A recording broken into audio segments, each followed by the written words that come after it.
Il y a un hôpital à Gaza, l'hôpital d'Al-Shifa, qui affirme que 21 enfants sont morts de malnutrition et de faim en l'espace de 72 heures. Publié et qui a fait par un photographe de l'agence France Presse aujourd'hui à la morgue de l'hôpital Nasser de Khan Younes.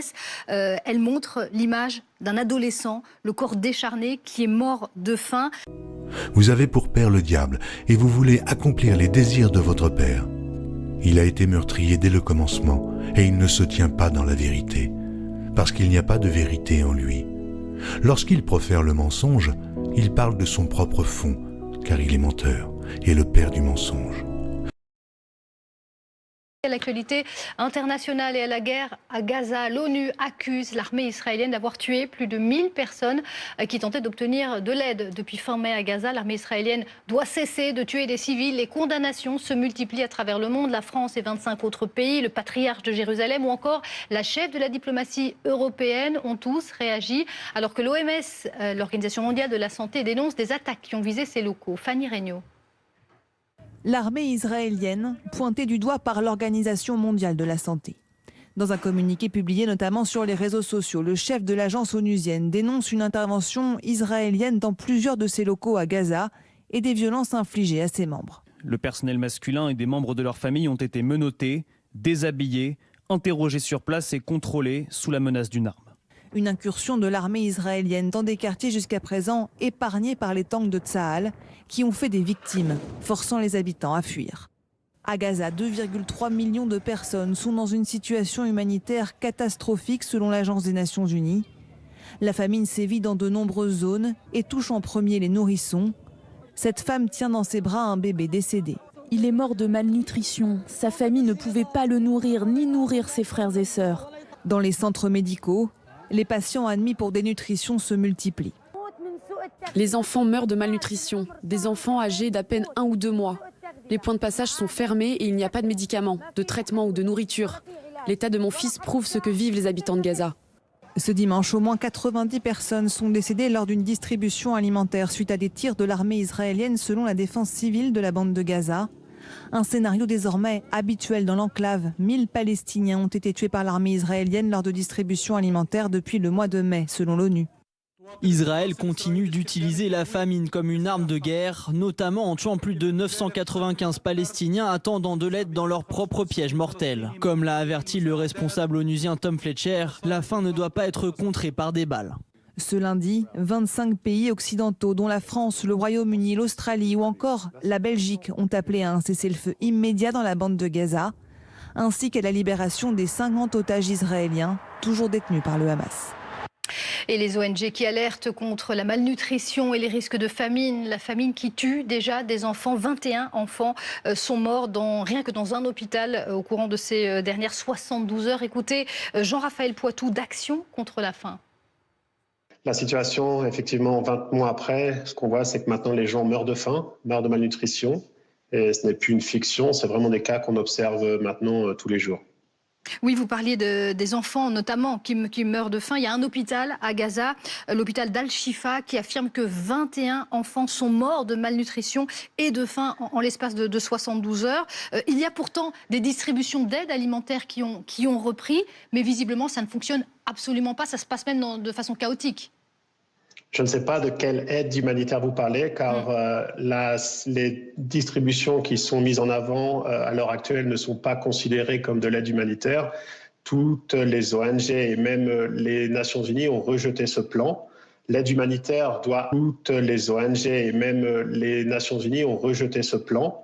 L'aide humanitaire doit aller aux personnes, doit s'assurer que les personnes qui ont besoin de l'aide humanitaire puissent avoir accès à de l'eau potable, à des médicaments, à de la nourriture, et ne doit surtout pas mettre sa vie en danger pour arriver à cette aide humanitaire. Je voulais montrer une image, une photo terrible qui a été publiée et qui a été faite par un photographe de l'agence France Presse aujourd'hui à la morgue de l'hôpital Nasser de Khan Younes. Elle montre l'image d'un adolescent, le corps décharné, qui est mort de faim. Ces images-là, on ne les voit pas si fréquemment parce qu'il n'y a pas d'accès aux journalistes. Il y a les journalistes locaux qui travaillent, mais les journalistes n'y ont pas accès. Vous, d'après les employés qui travaillent à Gaza, ce sont des récits que vous avez fréquemment d'enfants qui meurent de faim? Ce sont des récits aussi qui ont été rapportés par l'OMS, qui explique aussi que la majorité des cas de malnutrition, de personnes qui sont mortes de faim, ce sont des personnes qui sont restées chez elles, qui n'ont pas la capacité d'enlever dans les centres de soins, dans les centres adaptés. Chez Action contre la faim, on traite, on essaie de détecter la malnutrition. On voit que depuis ces dernières semaines, l'insécurité alimentaire monte de façon galopante, que la malnutrition, même chez les femmes enceintes et allaitantes, augmente de façon inquiétante. On ne dispose plus de stock thérapeutique pour pouvoir soigner la malnutrition. Si on ne meurt pas de la malnutrition et si la malnutrition n'est pas soignée à temps, surtout chez les enfants de moins de 5 ans, les séquelles seront à vie. Et vous entendez les condamnations qui se multiplient. Il y a 25 pays, dont la France, qui exigent l'arrêt de la guerre. Il y a également le patriarche de Jérusalem, la chef de la diplomatie européenne, également des alliés d'Israël qui dénoncent l'extension de la guerre. Est-ce que ces condamnations, elles vont assez loin selon vous ? Il y a toujours le pas de la condamnation, mais il faut suivre les actes ensuite. On a des condamnations depuis plus de 20 mois maintenant, mais maintenant il faut prendre des actes.